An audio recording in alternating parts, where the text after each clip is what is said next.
So hello students, how are you all, जय to all of you. आज हम discussion करने जा रहे हैं अपने lecture number 5 analytical geometry UPSC mathematics optional के लिए हम यहाँ पर पढ़ाई कर रहे हैं। इससे पहले मैंने आपके साथ कुछ कॉन्सेप्ट डिस्कशन मैंने किया था। प्लेन्स हमारा फिलहाल चल रहा है, इसमें मैं काफ़ी कॉन्सेप्ट आपके साथ ऑलरेडी डिस्कस कर चुका हूँ जो इंपॉर्टेंट होते हैं, जो कि काफ़ी यूज़ होते हैं क्वेश्चन करते समय। जब हम इस प्लेन को पढ़ रहे हैं तो सिर्फ ये इस चैप्टर तक ही सीमित नहीं है, आगे आने वाले जितने आगे के चैप्टर्स होंगे उन सब में भी इसका लिंक हो सकता है और होता है, इसीलिए काफ़ी इंपॉर्टेंट चैप्टर हो जाता है। इसे आप बेसिक मान सकते हो सॉलिड ज्योमेट्री, एनालिटिकल ज्योमेट्री का। आज हम इसमें आगे देखने वाले हैं कुछ 2-3 कॉन्सेप्ट जो बचे हुए थे। लास्ट टाइम मैंने आपको कुछ क्वेश्चंस कराए थे, जो कॉन्सेप्ट मैंने आपको कराए थे उस पर बेस्ड। ऐसे ही कर अभी कुछ कॉन्सेप्ट कराऊंगा, फिर इसके बाद इस पर बेस्ड क्वेश्चन करेंगे और फाइनली फिर जब ये चैप्टर कंप्लीट हो जाएगा तो ज़्यादा से ज़्यादा क्वेश्चन इस पर करने की कोशिश हम करेंगे, 1-2 लेक्चर्स लेंगे उसके लिए। चलिए ठीक है, आज हम स्टार्ट कर रहे हैं अपना एक कॉन्सेप्ट, बहुत ब्यूटीफुल कॉन्सेप्ट है, वो है डिस्टेंस बिटवीन। प्लीज़ थोड़ा ध्यान से देखिएगा। This is what distance between point to the plane.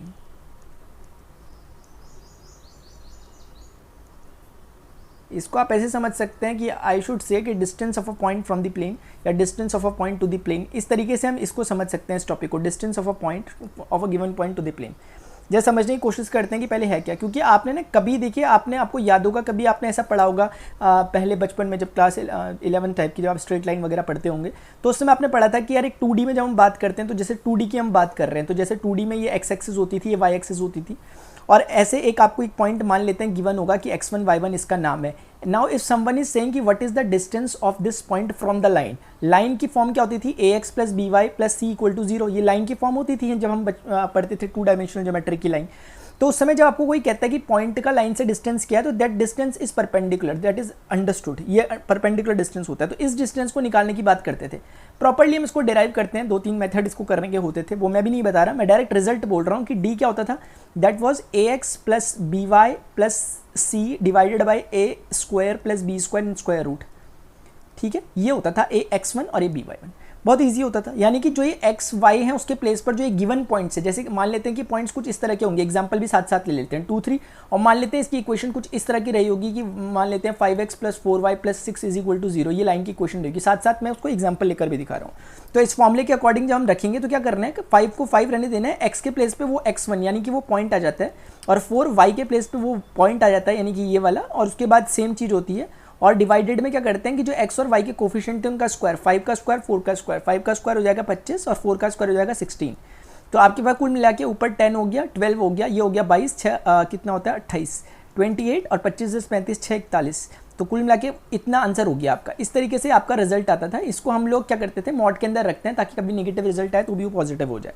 इस तरीके से 2D में काम करते थे। एग्जैक्ट काम आज हमारा होने वाला है, क्योंकि if someone is saying to us कि यार ये एक पॉइंट है, let's say now this point will be x1 y1 z1 because we are in the space. अब क्या करोगे कि जैसे, यानी कि मैं आपको थोड़ा अंडरस्टैंडिंग के लिए बताया हूँ कि हम स्पेस में बातचीत कर रहे हैं बहुत जनरल होके। तो एक्स वाई जेड हमारे पास 3 परपेंडिकुलर एक्सिस हैं जो कि म्यूचुअली परपेंडिकुलर हैं। उस समय समवन इज सेइंग कि what is the distance of that point from the plane.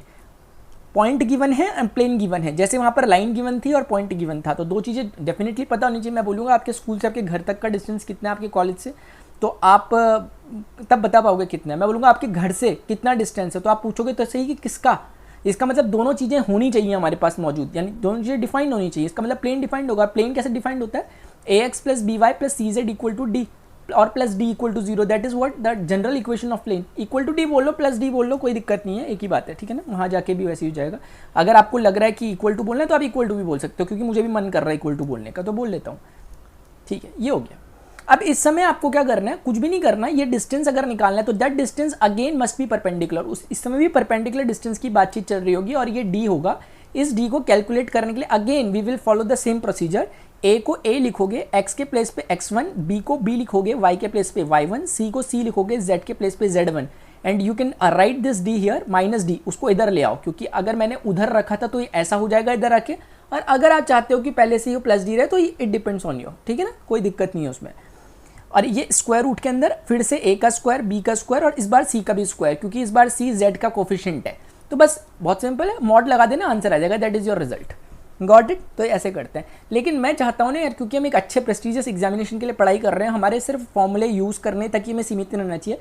जहाँ मौका मिल रहा है वहाँ पर हमें समझ लेना चाहिए कि ऐसा क्यों हो रहा होगा। इसलिए मैं आपको बताना चाहता हूँ कि फॉर्मूला कैसे आया। ठीक है, अगर आप यहीं तक सीमित रहना चाहते हैं तो फिर आप स्किप करके आगे बढ़ लेना। देखिएगा, अब मैं आपको बता रहा हूँ कि एक्चुअली वो निकलता कैसा है। तो टॉपिक हमारा वही है, distance from a given point to the plane, वो हमें बताना है। अब जैसे समझिएगा, जैसे यहाँ पर ये पॉइंट है x1 y1 z1, ये हमारे पास पॉइंट है, let us say that point is p। अब कोई बोल रहा है कि ये पॉइंट p है और if there is a plane, कोई बोल रहा है कि ये प्लेन है, this plane is given to us and equation of it must be ax plus by plus cz plus d equal to 0 और you can say like equal to d, एक ही बात है। अब क्या है कि हमें बहुत क्लैरिटी होनी चाहिए कि x1 y1 z1 गिवन है, कैसे 1 2 3 टाइप, ये गिवन है, जैसे 2x plus 3y plus 5z is equal to 6, इस टाइप का कुछ भी, तो ये गिवन है। अब now if someone is asking to us what is the distance between them, तो इसका मतलब ये हो गया कि कोई हमसे पूछ रहा है कि इन दोनों के बीच का डिस्टेंस क्या होगा, यानी कि what is this distance, capital D equal ये कितना होगा। अगर मैं मान लेता हूँ इसे थोड़ी देर के लिए कुछ डिस्टेंस कह लेता हूँ डी, वैसे आप जानते हैं यहाँ पर डी का थोड़ा अपना मतलब होता है, यहाँ के डी का जो प्लेन में हम पढ़ रहे हैं, स्मॉल डी का मतलब distance from origin to plane होता है।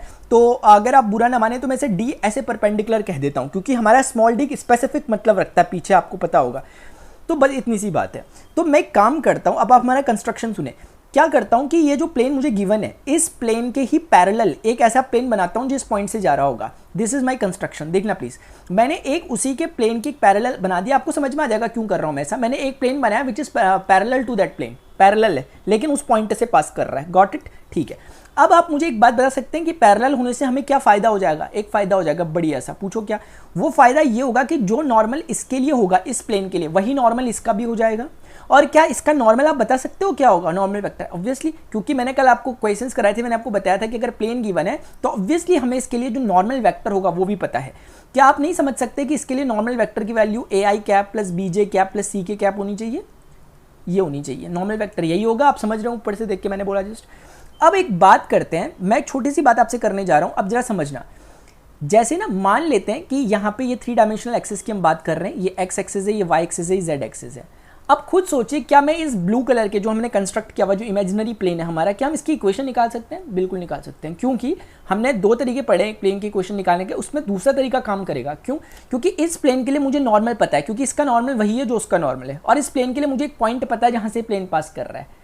और आपको याद आ गया होगा कि ऐसी सिचुएशन में इक्वेशन ऑफ प्लेन हम कैसे निकालते हैं। ऐसी सिचुएशन में जो हमारे पास इक्वेशन ऑफ प्लेन था, when we have a point and a normal vector, then we will find it by the help of this r vector minus a vector dot n vector equal to 0, और you can say dot n cap is equal to 0, both are same. क्योंकि n cap बोलोगे, मैंने बताया था एक ही बात है, क्योंकि दोनों तरफ मॉड्यूलस ऑफ n से डिवाइड करोगे, this will become n cap and that will 0 only. तो इस तरीके से आप इसे निकाल सकते हो। तो कहने का मतलब ये हो गया कि ये हम जानते हैं। अब अगर आप, अच्छा ये a वेक्टर कौन है जो दिया हुआ, ये a वेक्टर वो जो गिवन पॉइंट होता है, उस पॉइंट को if we are connecting that point to the origin, then that position vector will be known as a vector. ये a वेक्टर है, वो आपको बहुत क्लैरिटी हमने पहले पढ़ा हुआ। अच्छा, r वेक्टर कौन होगा? कोई any general point lying on this plane, any general point lying on this plane. Let's say मैं इसे r कर लेता हूं समझाने के पर्पज से, जस्ट x, y, z ऐसे लिख दिया। If you connect this point to the origin, then that vector will be r vector. ये जो व्हाइट कलर का है, मैं लिख नहीं रहा, कॉम्प्लेक्सिटी क्रिएट हो जाएगी। गॉट इट, ठीक है। अच्छा, अब चीज़ों को समझते हैं जरा, अब चीज़ों को बहुत अच्छे से समझ रहे हैं। अच्छा, तो मैं क्या इसे ऐसा कह सकता हूं कि यार r vector dot n vector distributive law minus a vector dot n vector is equal to 0, and now can I say r vector dot n vector equal to a vector dot n vector. जरा समझना। और अगर आप बुरा ना माने, मैं इसे अगर n से डिवाइड कर दूं ऐसे ऐसे करके, कोई फर्क पड़ेगा? n is just a number, it is modulus only. आप चाहते हो शुरुआत में अगर इसे n से डिवाइड कर लेते तो ये करने की अभी जरूरत नहीं पड़ती। मुझे कुछ दिखाई दे रहा है इसलिए मैं ऐसा कर रहा हूं। कैन आई से कि this is n cap, now n cap unit vector of this normal vector, and this will become a vector dot n cap. और आपको अब याद आ रहा होगा कि किसी भी प्लेन की इक्वेशन जो हमने पढ़ी है लास्ट टाइम, वो होती है r vector dot n cap is equal to, अगर d है, यानी कि अगर r vector dot n cap है तो सामने जो भी होगा that must be perpendicular distance from the origin to the plane. पीछे क्लैरिटी चाहिए, जो हमने पीछे पढ़ा उस पर क्लैरिटी चाहिए, सुपर वाली। अगर ये n कैप है तो ऑब्वियसली ये स्मॉल d एक स्पेसिफिक मतलब रखेगा जो कि परपेंडिकुलर डिस्टेंस होगा उस प्लेन का ओरिजिन से। इसका मतलब अगर यहाँ स्मॉल n है तो definitely this is what, this is perpendicular distance from origin to the plane, from origin to plane. और किस प्लेन की हम बातचीत कर रहे हैं, जिस प्लेन की इक्वेशन निकाली होगी उसी के लिए बात कर रहा होगा। हम तो ब्लू कलर के प्लेन की इक्वेशन निकाल रहे हैं क्योंकि उसी का पॉइंट हमने रखा, उसी के लिए नॉर्मल वेक्टर हमने देखा। तो इसका मतलब इन्होंने हमें क्या दे दिया, इसका मतलब इन्होंने बता दिया कि ये प्लेन का जो परपेंडिकुलर डिस्टेंस ओरिजिन से है वो कितना है, वो है इतना। प्लीज़ थोड़ा गौर करें, अगर आपको समझ में आ रहा है तो आप एकदम बोल पाओगे कि ये डिस्टेंस जो ए वेक्टर डॉट एन कैप है that is nothing but this only. यानी इस प्लेन को अगर मैं ओरिजिन से कनेक्ट करता हूं और परपेंडिकुलर डिस्टेंस देखता हूं ओरिजिन से, कोई सा भी डिस्टेंस नहीं, then that distance must be this जो लिखा हुआ सामने, a vector dot n cap. और एन कैप कौन है, एन कैप जो गिवन प्लेन था उसका यूनिट नॉर्मल वेक्टर है, और जो कि अभी इसका भी यूनिट नॉर्मल वेक्टर है क्योंकि दे बोथ आर पैरेलल। बहुत क्लैरिटी है, बहुत क्लैरिटी होनी चाहिए आपको प्लीज़, नहीं है तो फिर मज़ा नहीं आएगा, वरना मैं आपको पहले ही बता चुका हूँ, स्किप कर देना। ये हम जस्ट समझ रहे हैं, for this sake of knowledge हम देख रहे हैं इस चीज़ को। अच्छा, क्या आप मेरी एक बात से सहमत हो पाएंगे, नहीं हो पाएंगे मैं नहीं जानता, लेकिन मैं ट्राई करना चाहूँगा। क्या आप मान पाओगे कि ये डी है डिस्टेंस यहाँ से यहाँ तक का? अब आप बोलोगे ये क्या बोल दिया आपने, मैं बताता हूँ। जैसे कि ये जो व्हाइट प्लेन अपना गिवन है, जो कि हमें गिवन प्लेन है क्योंकि इसकी इक्वेशन गिवन है, तो जब प्लेन की इक्वेशन गिवन होती है तो क्या मैंने आपको लास्ट टाइम क्वेश्चन में बताया था कि इक्वेशन गिवन है तो हम दो चीज़ें निकाल सकते हैं उसमें से, एक तो नॉर्मल वेक्टर और उसका परपेंडिकुलर डिस्टेंस कितना है ओरिजिन से, क्योंकि इन्हीं चीज़ों से वो निकलता था। इसका मतलब अगर प्लेन की इक्वेशन गिवन है तो ऑब्वियसली हमें स्मॉल डी, मतलब जो कि परपेंडिकुलर डिस्टेंस होता है ओरिजिन से, उसका वो गिवन है। यानी कि इस प्लेन का ओरिजिन से कितना परपेंडिकुलर डिस्टेंस है वो ऑब्वियसली गिवन है अगर प्लेन की इक्वेशन गिवन है तो। रही बात कि कैसे निकालोगे, क्या निकालोगे, तो मैं दिखा सकता हूँ, बहुत बड़ी ऐसी कोई बात है नहीं, दिखा दूँ क्या? चलो देख लो। मान लेते हैं हमें, मैंने आपको पहले भी बता रखा है यार, है ना, आपको क्लैरिटी प्लीज़ होनी चाहिए। देखो ये जो आपको प्लेन दिखाई दे रहा है, ये जो प्लेन आपको दिखाई दे रहा है, कोई मुझे कहे इससे एक्सट्रैक्ट करो स्मॉल डी कितना होगा, नहीं निकाल पाऊंगा क्या? हाँ, कैसे नहीं निकाल पाएंगे भाई हम क्या इसे A X plus B Y plus C Z equal to D को, क्योंकि मैंने वैसे इसे प्लस डी, अगर आप चाहो अपनी कैलकुलेशन को थोड़ा इजी करने के लिए इसे उधर ले जाके कैपिटल डी कह सकते थे, लेकिन अब मेरा उधर जाएगा तो माइनस डी हो जाएगा, ठीक है। लेकिन मैं कह रहा हूं देखो कोई फर्क नहीं पड़ने वाला अगर मैं इसे शुरुआत से ही यहाँ पे डी रख दूं ना स्मॉल, ताकि मुझे प्रॉब्लम्स ना हो, इसलिए मैं ऐसा कर सकता हूँ। मुझे लगता है, उम्मीद है मुझे कि आप मेरी बात समझ पा रहे होगे कि कोई फर्क नहीं पड़ेगा।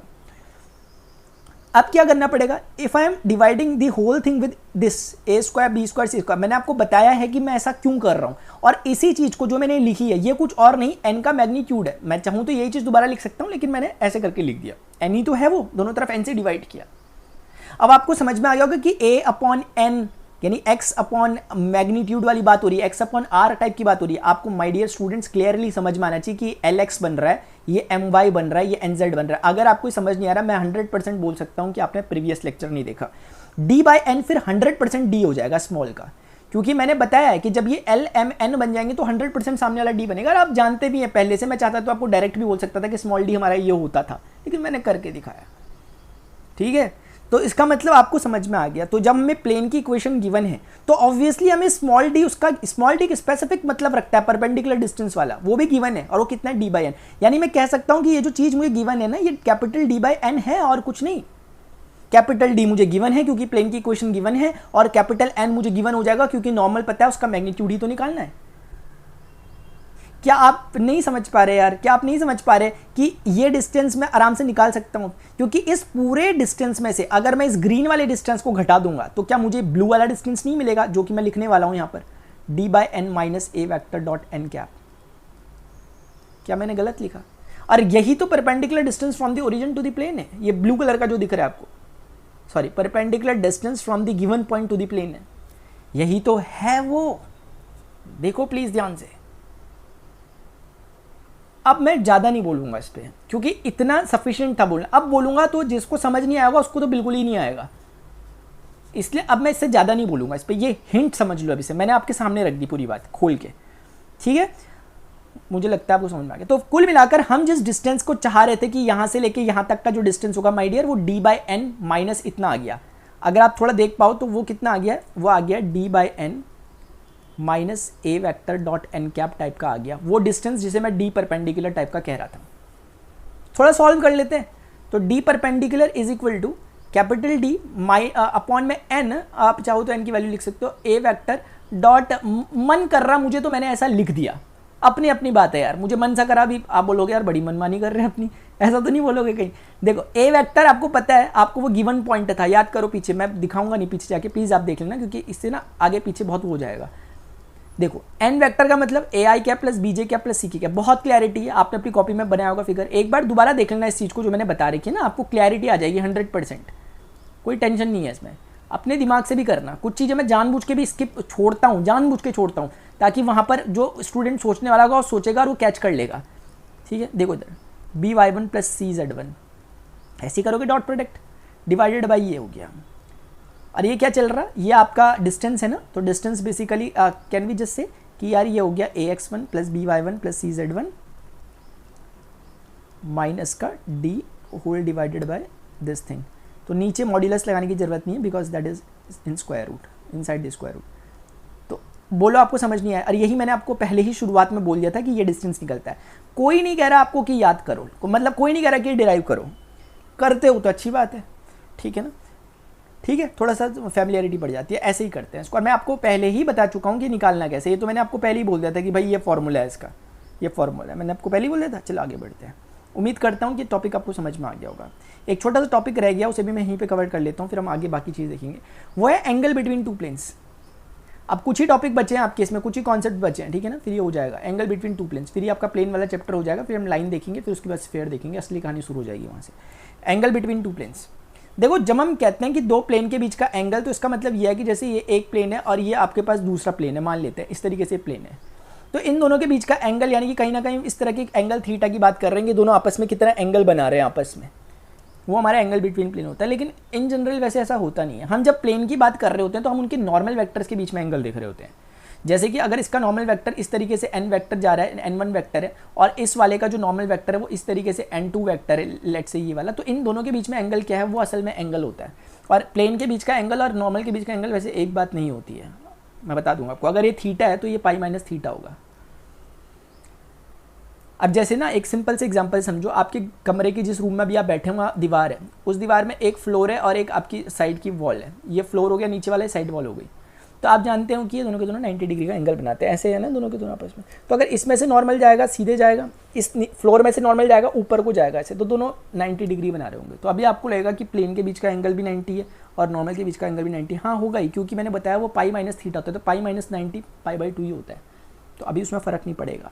जैसे मैं आपको थोड़ा सा समझा देता हूँ कि ऐसा मैं क्यों कह रहा हूँ कि अगर प्लेन के बीच का एंगल थीटा है तो नॉर्मल्स के बीच का एंगल पाई बाई थीटा होगा। क्वेश्चन बनता है इस पर, हाँ अभी दिखाऊंगा आगे मैं आपको जब क्वेश्चंस लूँगा, तो फिर मैं वहाँ इस बात को ज़्यादा डिटेल में नहीं जाऊँगा, अभी मैं सिंपल अभी बता रहा हूँ। देखो ये प्लेन के सिर्फ मैंने जो एजेस हैं वो ले रखे हैं। जैसे प्लेन है ना, तो इस प्लेन को मैं लाइन से रिप्रेजेंट कर सकता हूँ ना, एक सिंपल लाइन और एक दूसरी लाइन, ऐसे करके वैसे कर रखा है बस, जैसे वेज होता है।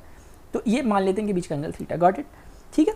अब ये जो ऊपर वाला है इसको मैं कह देता हूँ this is let's say plane 1, तो प्लेन 1 हो गया, और let's say this is plane 2, got it. वो ये ax प्लस बी वाई वो सब कुछ वो लिखने की खास ज़रूरत नहीं, क्योंकि मुझे उस पर नहीं जाना अभी, मुझे ज्योमेट्री दिखानी है आपको सिर्फ। अच्छा एक बार बताओ कि इस पर जो नॉर्मल होगा, let's say that normal is like n1 vector, got it. इसको थोड़ा सा पीछे if you want then you can exceed. अब यही n1 वेक्टर पीछे है। अच्छा इसका मान लेते हैं कि मान क्या लेते हैं, दिख रहा है कि नॉर्मल वेक्टर होगा, n2 वेक्टर होगा, समझ में आ गया, ठीक है। अब मुझे नॉर्मल्स के बीच का एंगल बताना है, क्या नहीं बता सकता मैं, बता सकता हूँ आराम से, क्योंकि ये थीटा है तो ये कितना है बताओ, ये भी 90 है ना ऑब्वियसली, क्योंकि नॉर्मल वेक्टर है। So this is what 90 degree, and if it is 90 then what should be the value of this, 90 minus theta, got it. Triangle की प्रॉपर्टी बहुत सिंपल है, मैं कुछ नहीं बोल रहा इस पर। ये वाली चीज़ कितनी है, 90 हो गई ये भी। So can you just tell me कि ये जो पूरा का पूरा एंगल हो गया यहाँ से लेके यहाँ तक का, हाउ मच इज इट, ये 90 प्लस 90 माइनस थीटा तो नहीं हो गया। तो आपको होपफुली अब ये समझ में आ गया होगा कि किस तरीके से ये 180 माइनस थीटा होता है। तो ये मैं इसे क्वेश्चन में यूज़ करूँगा, ठीक है ना। तो प्लेन्स के बीच का एंगल अगर थीटा है तो उनके नॉर्मल्स के बीच में एंगल कितना होता है, 180 माइनस थीटा। ये फैक्ट थोड़ा सा ध्यान रखना, मैंने आपको थोड़ा प्रूफ भी कर दिया, ये होता है। बाकी अगर हम कोई पूछे हमसे कि यार दो प्लेन्स के बीच का एंगल कैसे निकालते हैं जनरली, तो हम ऐसे कह सकते हैं कि बहुत सिंपल है, क्योंकि क्या होगा कि जैसे अगर हम बोल रहे हैं कि यार एक प्लेन ये है, इसका नॉर्मल वेक्टर अगर मान लेते हैं n1 वेक्टर है, और इसका नाम होगा कुछ a1 i cap plus b1 j cap plus c1 k cap type के फॉर्मेट में होता है नॉर्मल। इसी तरीके से मान लेते हैं कि n2 टाइप का वेक्टर है, और ये है आपका a2 i cap plus b2 j cap plus c2 k cap type का। इस तरीके से दो वेक्टर्स अपने पास हैं। तो जैसे वेक्टर्स के बीच का एंगल निकलता है वैसे ही एंगल इनके बीच में निकलेगा, ठीक है ना। ये एंगल अगर मुझे निकालना है लेट से थीटा टाइप का एंगल, तो मैं सिंपली कह सकता हूँ कि cos theta is equal to कितना होता है, मुझे पता है डॉट प्रोडक्ट का फॉर्मूला आता है मुझे, A vector dot B vector divided by A vector का मैग्नीट्यूड बी वेक्टर का मैग्नीट्यूड, क्योंकि डॉट प्रोडक्ट क्या होता है, A vector dot B vector is equal to A B cos theta, that's it only. तो इसका मतलब अभी के केस में ए के प्लेस पे n1 रख सकता हूँ मैं, और उसके बाद बी के प्लेस पे मैं n2 रख सकता हूँ। So this will be n1 n2 only. n1 dot n2 कितना होगा, a1 a2 b1 b2 c1 c2, और उसके बाद बस हो गया। और इन डिवीजन n1 का मैग्नीट्यूड कितना है, a1 square plus b1 square plus c1 square, और उसके बाद n2 कितना है, n2 is a2 square plus b2 square plus c2 square है। तो इस तरीके से आपका ये cos थीटा निकल गया। ठीक है, इस पे छोटे मोटे केसेस बन सकते हैं जो मैंने आपको प्रीवियसली बताया भी था वैसे एक क्वेश्चन के दौरान, कि if theta is equal to 90 degree that means what, कि if the normal of two vectors are perpendicular, if the normals of two planes are perpendicular, indirectly they are saying the two planes are perpendicular themself, क्योंकि दो plane ही अगर आपस में perpendicular है तो obviously उनके normal भी आपस में परपेंडिकुलर होंगे, चाहे पीछे वाले फॉर्मूले से भी आप समझ लो एक ही बात है। तो अगर दोनों के नॉर्मल्स के बीच में 90 डिग्री एंगल बन रहा है, सीधा सीधा मतलब इसका यह है कि दोनों प्लेन्स आपस में एक दूसरे के परपेंडिकुलर, जैसे आपके वॉल्स है, कमरे की आपकी वॉल आपके फ्लोर के साथ है। ठीक है, कहाँ गया वो, अच्छा ठीक है ये है। तो इसका मतलब ये हो गया कि at the time this implies cos 90 is equal to 0।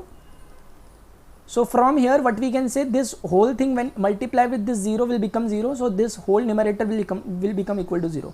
a1 a2 plus b1 b2 plus c1 c2 is equal to 0। तो इसका मतलब ये हो गया कि जब भी कभी दो जो प्लेन हैं आपके, अगर उनके डायरेक्शन रेशियोज़ का ऐसे कंसेक्यूटिव प्रोडक्ट अगर हम करते हैं, अगर हम करस्पॉन्डिंग प्रोडक्ट करते हैं, वो आंसर 0 आता है सम करके, इसका मतलब है परपेंडिकुलर की कंडीशन है। इसको भी हम यूज़ करेंगे, मैंने एक क्वेश्चन में यूज़ किया भी था पीछे, आपको दिखा होगा।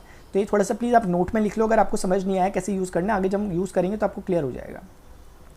अच्छा, इसी में एक काम मैं क्या कर सकता हूँ, क्योंकि देखो इसका जो n होगा ना, n1 magnitude only, that will be just a1 square plus b1 square plus c1 square. अगर कोई बोल रहा है कितना होगा तो वो इतना होगा। और सिमिलर वे में n2 का मैग्नीट्यूड जब मैं निकालूंगा तो that will be only representing by this a2 plus b2 का स्क्वायर और प्लस c2 का स्क्वायर। इस तरीके से होगा वो जो मैंने लिखा हुआ आपके सामने ये। तो मैं अगर इस पूरे केस को, अगर मैं इस पूरे को a1 a2 को n1 n2 और n1 n2 से सब जगह डिवाइड कर दूं दोनों तरफ, तो राइट हैंड साइड पे तो फर्क पड़ेगा नहीं क्योंकि 0 ही है। अब देखते हैं यहाँ क्या होगा।